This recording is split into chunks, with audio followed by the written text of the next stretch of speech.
The text we're going to be reading today is The Dragon Problem. This is a fairy tale story, and we are going to use it to read about how a clever idea solved a problem. Now, please put your finger on the first word and follow along with your eyes and your ears and your fingers as I read. Once upon a time, long before computers, baseball, or pizza, there lived a young man named Liang. During the day, Liang helped his father build furniture. At night, he made unique, original toys for the children in the village. He made birds with flapping wings.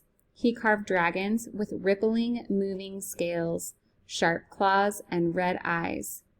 Every child in the village had one of Liang's dragons. Now I would like you to stop and think. Who is the main character?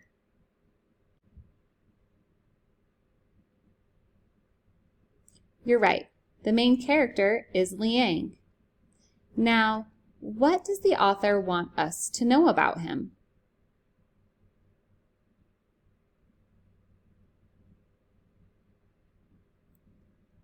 The author wants us to know that he makes toy dragons for the children in his town. Liang's connection to dragons might be important later in the story. Liang knew a lot about dragons because one lived nearby on a mountain. A few times a year, the dragon would swoop down on the village. He ate water buffalo, pigs, and any people unlucky enough to be around. The emperor had done nothing to get rid of the dragon, even though his summer palace was near Liang's village. One day in May, the emperor and his family arrived to take up residence at his summer palace. As the procession passed through the village, the gracious Princess Pang smiled kindly at Liang. He fell instantly in love. At dinner that night, Liang told his father that he wanted to marry Princess Pang. His father almost choked on a stale, hard rice ball he was eating. "You're joking," his father said when he finally could speak. "I'm serious," insisted Liang. His father began laughing so hard that the old chair he was sitting on broke. He lay on top of the flattened chair, still laughing. "I'll show him," Liang muttered angrily as he stomped out of the room. The next morning, the emperor's messenger made an official announcement. His most noble emperor proclaims that whoever gets rid of the dragon will marry his daughter, Princess Pang. Now I would like you to stop and make a prediction. What do you think will happen next in the story?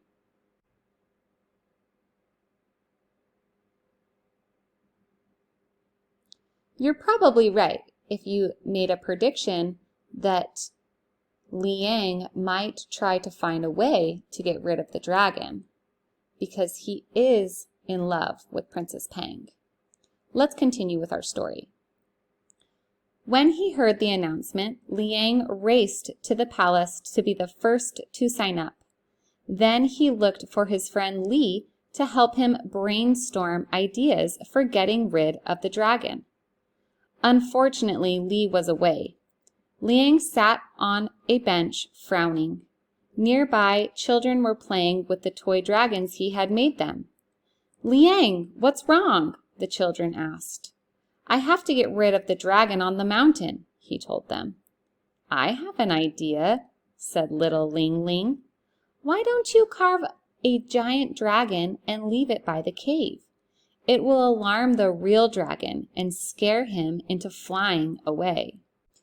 Let's think about where Liang's idea for scaring the dragon came from.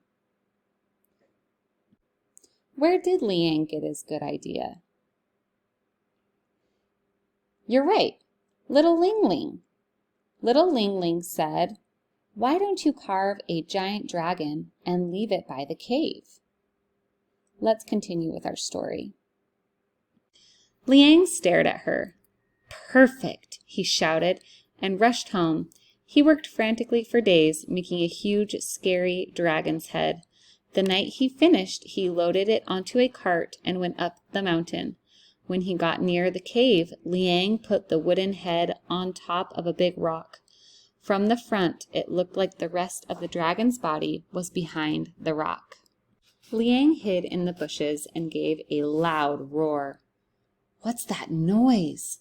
growled the dragon, rushing out of his cave. Then he saw the massive dragon head glaring at him. "Go away, or I'll eat you up," he commanded. The huge dragon continued to glare at him. "He must be very strong. He's not afraid of me," thought the dragon, who, like all bullies, was a coward. He decided that now was a good time to take a long trip. "Actually, I'm leaving now. Please make yourself at home in my cave," the dragon called out as he flew away. A year later, Liang and Princess Pang were married. They opened a toy shop together and lived happily ever after. Using text evidence from the story, I would like you to answer the following question. Where did Liang get his idea for scaring the dragon? You could start your sentence with, "I know that Liang, or I read that,